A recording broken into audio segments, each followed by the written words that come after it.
এই ভিডিঅ' হৈছে ইউক্ৰেইন বায়ুসেনাৰ বিমান 571ৰ কাহিনী। 1972 চনৰ 12 অক্টোবৰত উৰুগুৱেৰ পৰা এখন সৰু চাৰ্টাছ বিমান উৰা মাৰিছিল চিলিৰ ৰাজধানী সান্তিয়াগোলৈ। উৰুগুৱেৰ জনপ্ৰিয় খ্ৰীষ্টান ক্লাবৰ 19জন ৰাগবী খেলুৱৈ আৰু তেওঁলোকৰ পৰিয়াল আৰু বন্ধু-বান্ধৱীকে ধৰি 45জন লোক আছিল। প্ৰতি অক্টোবৰ মাহত অনুষ্ঠিত হোৱা এই ভ্ৰমণ কেৱল বিমানতকৈ অধিক আছিল। ছুটি যেন লাগিল। প্ৰতি বছৰে দলটোৱে চিলিৰ ৰাষ্ট্ৰীয় ৰাগবী দলৰ সৈতে প্ৰীতি মেচ খেলিবলৈ ছেণ্টিয়াগোলৈ গৈছিল, যাৰ ফলত এই ভ্ৰমণ প্ৰতিযোগিতা আৰু ছুটিৰ সংমিশ্ৰণ হৈ পৰিছিল।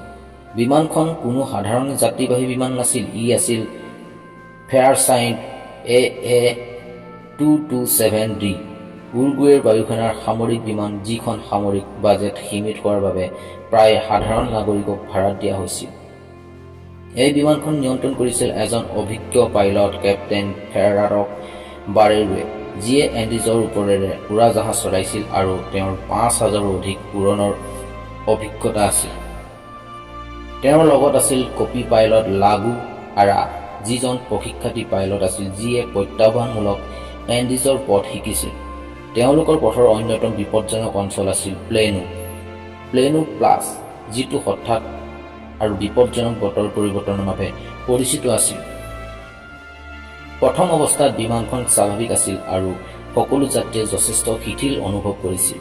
যদিও বিমানখন এণ্ডিজৰ কাষ চাপি অহাৰ লগে লগে বতৰৰ অৱনতি ঘটিবলৈ ধৰিলে আৰু আৰ্জেণ্টিনাৰ মেণ্ডোজা চহৰত ৰাতিটোৰ বাবে ৰৈ থাকিবলগীয়া হ'ল। যাত্ৰীসকলে ইয়াক এক মজাৰ অভিজ্ঞতা বুলি বিবেচনা কৰিছিল আৰু বহুতে আনকি পলমৰ সময়ত ৱাইন কিনিছিল। পিছদিনা 13 অক্টোবৰত আকাশ পৰিষ্কাৰ হৈ পৰাত বিমানখনে পুনৰ দুপৰীয়া প্ৰায় 2:01 উৰা মাৰিছিল। চিলি পোৱাৰ বাবে সকলো যাত্ৰী উৎফুল্লিত হৈ পৰিছিল। প্ৰথম ঘণ্টাবোৰত সকলো স্বাভাৱিক আছিল আৰু পৰিৱেশটো সুখদায়ক আছিল, যদিও তেওঁলোকে পোনে পোনে এণ্ডিজলৈ গৈছিল, যিটো পৃথিৱীৰ অন্যতম বিপদজনক পৰ্বতমালা বুলি গণ্য কৰা হয়। তেওঁলোকে গম পোৱা নাছিল যে তেওঁলোকৰ যাত্ৰাই ভয়ংকৰ আৰু অভাৱনীয় ৰূপ ল'বলৈ ওলাইছে। বিমানখনে এণ্ডিজ পৰ্বতমালাৰ উচ্চতাত উপনীত হোৱাৰ লগে লগে পাইলটসকল সতৰ্ক হৈ পৰিল। তেওঁলোকে জানিছিল যে এই পাহাৰবোৰৰ শৃংগবোৰ ইমানেই ওখ যে বিমানখনৰ সৰ্বোচ্চ উচ্চতাতকৈও ওখ আছিল, যিটো 22,500 ফুট। কিছুমান শৃংগ 22,800 ফুট পৰ্যন্ত ওখ আছিল, যাৰ বাবে ইহঁতৰ উৰণ অসম্ভৱ হৈ পৰিছিল। বিমানখনক আৰু অধিক বিপদজনক কৰি তুলিছিল যে বিয়লি 3:02 বিমানখনো নাচন পাছৰ মাজেৰে পাৰ হ'বলগীয়া হৈছিল, যিটো এটা সৰু পথৰ বাবে অতি সজাগতাৰ প্ৰয়োজন। প্ৰশিক্ষাৰ্থী পাইলট লেগাৰক এই প্ৰত্যাহ্বানমূলক অঞ্চলত উৰণৰ অনুশীলন কৰিবলৈ নিয়ন্ত্ৰণ দিয়া হৈছিল। তেওঁ তেওঁলোকক ছেণ্টিয়াগোৰ ওচৰত বুলি ভাবি বিয়লি 3:24 ছেণ্টিয়াগো কিমান পৰিৱৰ্তন নিয়ন্ত্ৰণৰ সৈতে যোগাযোগ কৰে। লেগাৰাই জনাইছিল যে তেওঁলোকক কুৰিকোৰ ওচৰত আছে আৰু অনুমান কৰিছিল যে তেওঁলোকে 8 মিনিটত ছেণ্টিয়াগো পাব। ইয়াৰ পিছতে তেওঁ বিমানখন 10,000 ফুটলৈ নামিবলৈ অনুমতি বিচাৰিলে, কিন্তু ইয়াত কপি পাইলট এটা গুৰুতৰ ভুল কৰিলে। বিমানখনত তেতিয়াই পাহাৰত আছিল আৰু কুৰিৰ পৰা যথেষ্ট দূৰত আছিল। তেওঁলোকে নামিবলৈ আৰম্ভ কৰাৰ লগে লগে বিমানখনত ডাঠ ডাৱৰ আৰু প্ৰচণ্ড বতাহত আবদ্ধ হৈ পৰে, যাৰ ফলত দৃশ্যমানতা বহুত কমি যায় আৰু বিমানখন বেয়াকৈ কঁপিবলৈ ধৰিলে। ৰাগবী খেলুৱৈসকলে ধৰি যাত্ৰীসকলে এই চচক হাঁহি ধেমালি কৰি উত্তেজনা কমাবলৈ চেষ্টা কৰিছিল। কিছুমান মানুহে খিৰিকীৰে বাহিৰলৈ চাবলৈ ধৰিলে, যদিও কেৱল ডাৱৰহে দেখা পালে। হঠাৎ ককপিটত এলাৰ্ম বাজিবলৈ ধৰিলে। পাইলটসকলে ভয়তে উপলব্ধি কৰিলে যে তেওঁলোক ডাৱৰৰ মাজত লুকাই থকা এটা পাহাৰৰ অতি ওচৰত।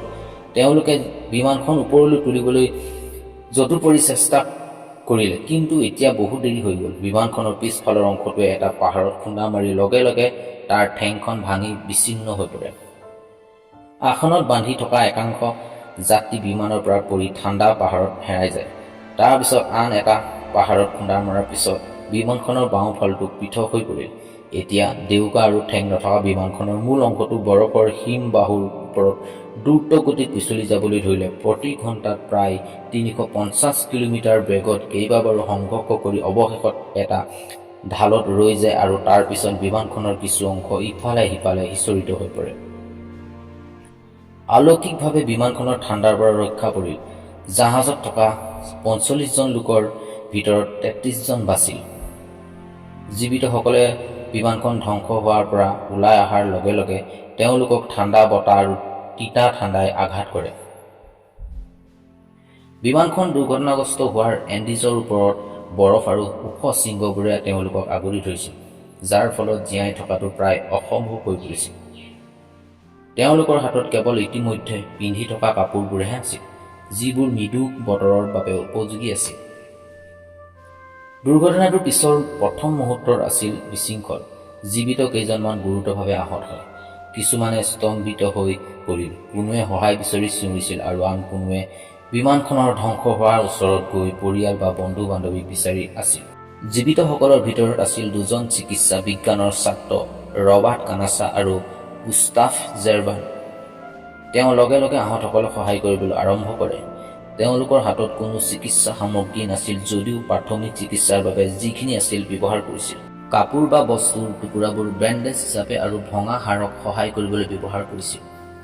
কানাছা আৰু জেৰবানে বিমানখনৰ ধ্বংস হোৱাৰ চাৰিওফালে ঘূৰি ফুৰিছিল, প্ৰতিজন ব্যক্তিৰ আঘাতৰ মূল্যায়ন কৰি যাতে যিসকলক প্ৰথমে সহায়ৰ প্ৰয়োজন তেওঁলোকক সহায় কৰিছিল। ইয়াৰ এজন গুৰুতৰভাৱে আহত হৈছে ফাৰ্নাণ্ডো কেনেছা নামৰ এজন চিকিৎসক। পাৰাডো অচেতন হৈ পৰিছিল আৰু মূৰত গুৰুতৰভাৱে আঘাত হৈছিল। কানাছা আৰু জাৰবানে আকাংক্ষা কৰিছিল যে তেওঁ হয়তো বাচি নাথাকিব। আহতসকলৰ চিকিৎসা কৰি যোৱাৰ লগে লগে তেওঁলোকে নিজৰ সীমিত সম্পদৰ বিষয়ে তীব্ৰভাৱে সচেতন হৈ পৰিল। ইফালে জীৱিত কেইজনমানো বাহিৰলৈ ওলাই আহি পৰিস্থিতিৰ জৰীপ কৰে। তেওঁলোকে দেখিলে যে বিমানখনৰ ঠেঙৰ অংশটো দুৰ্ঘটনাৰ সময়ত সম্পূৰ্ণৰূপে ছিন্ন বিচ্ছিন্ন হৈ গৈছে, লগতে অতিৰিক্ত কাপোৰ আৰু খাদ্যৰ দৰে অতি আৱশ্যকীয় সামগ্ৰী লৈ গৈছিল। বিমানখনৰ ধ্বংস হোৱাৰ ভিতৰত তেওঁলোকে মাত্ৰ সামান্য পৰিমাণৰ খাদ্যহে পাইছিল।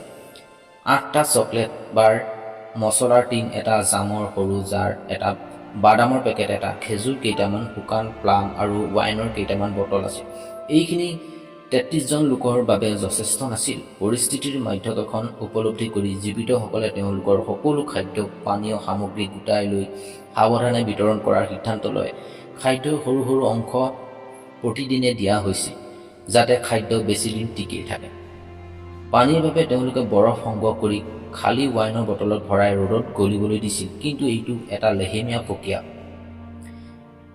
আৰু বহুতে পানীৰ বাবে অপেক্ষা কৰি ভাগৰি পৰিছিল।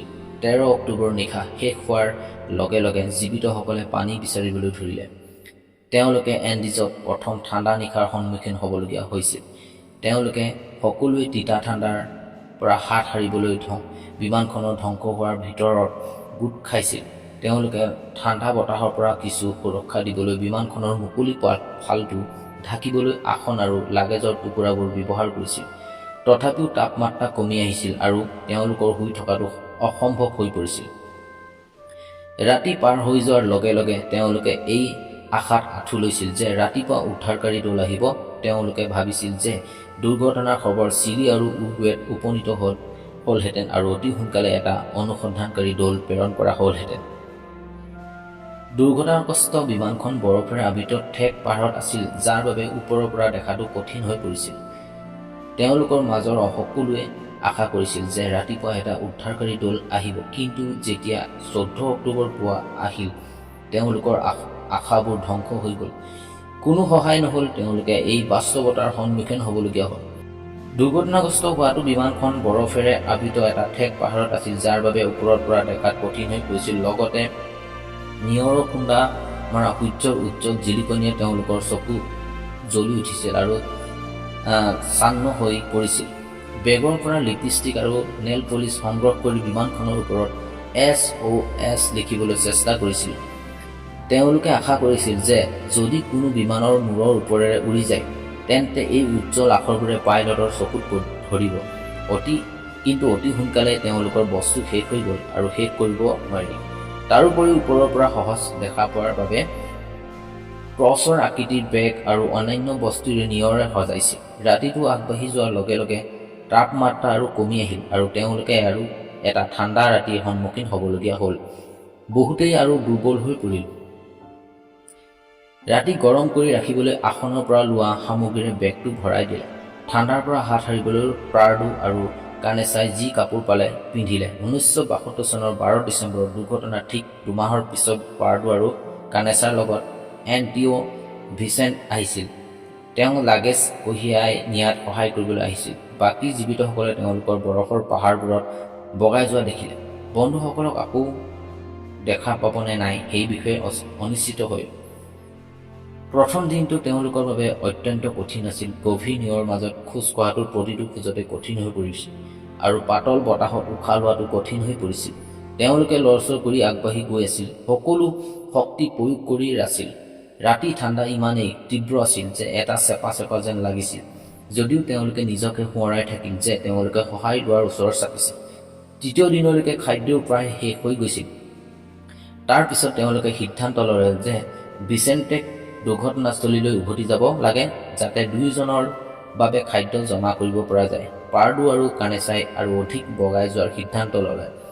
পাহাৰৰ শিখৰত উপনীত হ'বলৈ দৃঢ় প্ৰতিজ্ঞ হৈ পৰিল। 20 ডিচেম্বৰত এসপ্তাহতকৈ অধিক সময় বগাই যোৱাৰ পিছত অৱশেষত তেওঁলোকে এটা ওখ শৃংগত উপনীত হয়।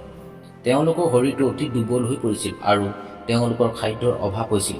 কিন্তু যেতিয়া তেওঁলোকে উপত্যকাটোলৈ তললৈ চালে, তেতিয়া তেওঁলোকে এটা আচৰিত দৃশ্য দেখিলে।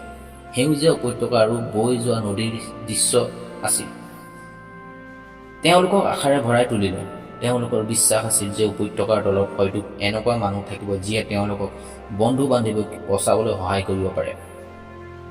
এই দৃশ্যই তেওঁলোকক নতুন শক্তি দিলে আৰু পেৰাডু আৰু কানেচাই উপত্যকালৈ নামিবলৈ সাজু হ'বলৈ ধৰিলে। প্ৰতিটো খোজেই তেওঁলোকৰ বাবে বেদনাদায়ক আছিল। ভোক আৰু ক্লান্তিয়ে তেওঁলোকক দুৰ্বল কৰি পেলাইছিল আৰু তেওঁলোকৰ শক্তি হেৰুৱাই পেলাইছিল। বহুদিন ধৰি সিহঁতৰো একো খাব পৰা নাছিল, কিন্তু বন্ধু-বান্ধৱীক বচাবলৈ চিন্তাই সিহঁতক আগুৱাই লৈ গৈছিল। 20 ডিচেম্বৰৰ সন্ধিয়ালৈকে তেওঁলোক উপত্যকালৈ নামি আহিল। হঠাৎ তেওঁলোকে এটা পথাৰত গৰুৰ জাক দেখিলে। এই দৃশ্যই তেওঁলোকৰ বাবে আশাৰ নতুন ৰশ্মি এটা কঢ়িয়াই আনিলে, কাৰণ ই আছিল মানুহৰ থকা নিশ্চয় ঠাই। 21 ডিচেম্বৰৰ ৰাতিপুৱা নদীৰ পাৰেৰে খোজকাঢ়ি গৈ থাকোঁতে তেওঁলোকে দেখিলে যে সিফালৰ পৰা ঘোঁৰাত উঠি এজন মানুহ আহি আছে। উত্তেজনাত চিঞৰিলে আৰু হাত জোকাৰি তাৰ মনোযোগ আকৰ্ষণ কৰিলে। চাৰ্লছ কাটলান নামৰ এজন ভেড়াৰখীয়া মানুহজনে তেওঁলোকক দেখিছিল, যদিও নদীৰ গৰ্জনত নদীৰ ডাঙৰ সৰসৰণি মাতো শুনিব পৰা নাছিল। সি ইংগিতেৰে ক'লে যে পিছদিনা ঘূৰি আহিম। পিছদিনা ৰাতিপুৱা চাৰ্লছ কাটালানে নিজৰ প্ৰতিশ্ৰুতি পালন কৰি উভতি আহিল। লগত আহিল কলম আৰু কাগজ। কাগজখন শিলত বান্ধি নদীৰ সিপাৰে দলিয়াই দিলে। পেৰাডু আৰু কানেচাই খৰধৰকৈ ইয়াৰ পৰা এটা বাৰ্তা লিখি নিজৰ পৰিস্থিতিৰ বিষয়ে বুজাই দিলে যে আমি পাহাৰত দুৰ্ঘটনাগ্ৰস্ত হোৱা বিমানৰ পৰা আহিছোঁ। আমাৰ লগত 14 জন লোক জীয়াই আছে। আমাক জৰুৰী সহায়ৰ প্ৰয়োজন। তেওঁলোকে শিলটো পুনৰ মেৰপাকলৈ ওচৰলৈ দলিয়াই দিলে। যিয়ে বাৰ্তাটো পঢ়ি লগে লগে পৰিস্থিতিৰ মধ্যমীয়তা উপলব্ধি কৰিলে। তেওঁৰ সহায়ৰ প্ৰতিশ্ৰুতি দি ওচৰৰ চহৰখনলৈ দৌৰি গৈ কৰ্তৃপক্ষক অৱগত কৰে। এই খবৰটো দ্ৰুতগতিত বিয়পি পৰিল আৰু উৰুগুৱে আৰু চিলিৰ জীৱিতসকলৰ পৰিয়ালে গম পালে যে 571 নং 571 নম্বৰৰ বিমানখনৰ কিছুমান যাত্ৰী এতিয়াও জীয়াই আছে। এই তথ্য সকলোৰে বাবে এক অলৌকিকতাৰ পৰা কম নাছিল। 22 ডিচেম্বৰ পুৱা উদ্ধাৰকাৰী দল আহি চিকিৎসা সামগ্ৰীসহ 2খন হেলিকপ্টাৰ উৰা মাৰিবলৈ সাজু হৈছিল। পাৰাডুৱে জোৰ দি ক'লে যে তেওঁ উদ্ধাৰকাৰী দলটোৰ সৈতে দুৰ্ঘটনাস্থলীলৈ যাব, যাতে তেওঁলোকক বাট দেখুওৱাৰ বাবে। হেলিকপ্টাৰখনে যেতিয়া ধ্বংস হোৱা বিমানখনৰ ওচৰ পালেগৈ, তেতিয়া জীৱিতসকলে ওপৰলৈ চালে আৰু বিশ্বাস কৰিব নোৱাৰিলে যে অৱশেষত সহায় আহিছিল। হেলিকপ্টাৰখনৰ শব্দটো তেওঁলোকৰ বাবে এক অলৌকিকতাৰ দৰে হৈ পৰিল। জীৱিতসকলে আনন্দত জঁপিয়াই পৰিলে। ইজনে সিজনক সাৱটি ধৰি বুজিবলৈ চেষ্টা কৰিলে যে তেওঁলোকৰ সংগ্ৰাম শেষ হ'বলৈ ওলাইছে। মুঠ 45 জন যাত্ৰীৰ ভিতৰত 72 দিন সংগ্ৰাম কৰি মাত্ৰ 16 জনে বাচিল। হেলিকপ্টাৰখন বৰফেৰে ভৰা এণ্ডিজ পৰ্বতমালাৰ ওপৰেৰে উৰি যোৱাৰ সময়ত জীৱিত সকলোৱে খিৰিকীৰে বাহিৰলৈ চাই আছিল। তেওঁলোকৰ মনত সংগ্ৰামৰ স্মৃতি আছিল, যদিও একে সময়তে তেওঁলোকেও জীৱনৰ প্ৰতি কৃতজ্ঞতা অনুভৱ কৰিছিল। ছেণ্টিয়াগোত উপস্থিত হোৱাৰ লগে লগে তেওঁলোকক চিকিৎসালয় লৈ যোৱা হয়। চিকিৎসক আৰু নাৰ্ছে লগে লগে তেওঁলোকৰ যত্ন ল'বলৈ ধৰিলে। পুষ্টিহীনতা, ঠাণ্ডাৰ ঘাঁ, উচ্চতাৰ ৰোগ আৰু ভোকত দুৰ্বল হৈ পৰিছিল। প্ৰতিজন মানুহৰ ওজন বহুত কমি গৈছিল আৰু তেওঁলোকৰ শৰীৰে তেওঁলোকৰ কষ্টৰ কাহিনী কৈছিল। সমগ্ৰ বিশ্বতে এই খবৰ বিয়পি পৰাৰ লগে লগে ফ্লাইট 571ৰ কাহিনী শুনি মানুহে স্তম্ভিত হৈ পৰিল। এয়া আছিল আচৰিত স্থিতিস্থাপকতা আৰু কঠিন সিদ্ধান্তৰ কাহিনী। যদিও বহুতে তেওঁলোকৰ সাহসিকতাৰ প্ৰশংসা কৰিছিল, তথাপিও তেওঁলোকৰ জীয়াই থকাৰ কঠোৰ পদ্ধতিৰ বিষয়ে আলোচনা কৰা হৈছিল। বিশেষকৈ তেওঁলোকৰ মৃত সতীৰ্থসকলৰ মৃতদেহ ব্যৱহাৰ কৰি তেওঁলোকৰ জীয়াই থকাৰ বাবে অপৰিহাৰ্য খাদ্য তৈয়াৰ কৰাৰ সিদ্ধান্ত। জীৱিতসকলে এই কথা সততাৰে মানি লৈ কয় যে তেওঁলোকৰ মৃত সতীৰ্থসকলৰ বলিদানেই তেওঁলোকৰ জীয়াই ৰাখিছিল। ফ্লাইট 571ৰ কাহিনীটো মিৰাকেল অৱ দ্য এণ্ডিজ নামেৰে পৰিচিত হৈ পৰে। এই দুৰ্ঘটনাটোৱে প্ৰতিজন জীৱিত ব্যক্তিৰ হৃদয়ত গভীৰ চিন ৰাখিছে। আগন্তুক বছৰবোৰত তেওঁলোক স্বাভাৱিক জীৱনলৈ ঘূৰি আহিছিল, যদিও দুৰ্ঘটনাৰ স্মৃতি আৰু সংগ্ৰামৰ বাস্তৱতো তেওঁলোকৰ মাজত থাকি গ'ল। কোনোৱে নিজৰ কাহিনী পৃথিৱীৰ আগত ক'লে, আন কোনোৱে নিজৰ স্মৃতি ব্যক্তিগতভাৱে ৰাখিলে। তেওঁলোকৰ বাবে প্ৰতিটো নতুন দিন আছিল এক উপহাৰ যিটো তেওঁলোকে জীয়াই ৰাখিব পাৰিছিল। তেওঁলোকে ইয়াক হৃদয়ত লালন পালন কৰে। ফাৰ্নাণ্ডো ফেৰাডো আৰু ৰবাৰ্ট গানেছানে সহায় লাভৰ বাবে অসম্ভৱ যেন লগা পদক্ষেপটো লৈছিল আৰু সাহস দৃঢ়তাৰ প্ৰতীক হৈ পৰিছিল। তেওঁলোকে নিজৰ অভিজ্ঞতাসমূহ ভাগ কৰি জীৱন হেৰুওৱাসকলক সন্মান জনোৱাৰ বাবে 571ৰ বিমানৰ কাহিনীটো কেৱল ট্ৰেজেডি নাছিল, বন্ধুত্বৰ শক্তি আৰু যিকোনো বাধা অতিক্ৰম কৰাৰ মানুহৰ ইচ্ছাৰ উদাহৰণ আছিল। ই এটা স্মৰণীয় কাহিনী যিয়ে দেখুৱায় যে কঠিন সময়তো মানুহে জীয়াই থাকিবলৈ সকলো কৰিব পাৰে। প্ৰিয় দৰ্শক বন্ধুসকল, আজি এই ফ্লাইট 571ৰ দুৰ্ঘটনাৰ কাহিনীটো আপোনাৰ মনত কেনে লাগিল আৰু এই কাহিনীটোৰ বিষয়ে আপুনি কি ক'ব বিচাৰে নিশ্চয় কমেণ্ট বক্সত কমেণ্ট কৰিব আৰু আমাৰ চেনেলটো যদি ছাবস্ক্ৰাইব কৰা নাই ছাবস্ক্ৰাইব কৰি ল'ব। আগন্তুক এনেকুৱা কাহিনী বা যিকোনো ভিডিঅ' পাই থাকিবলৈ প্ৰেছ কৰি ৰাখিব বেল আইকনটো। আকৌ পুনৰ লগ পাম। ধন্যবাদ।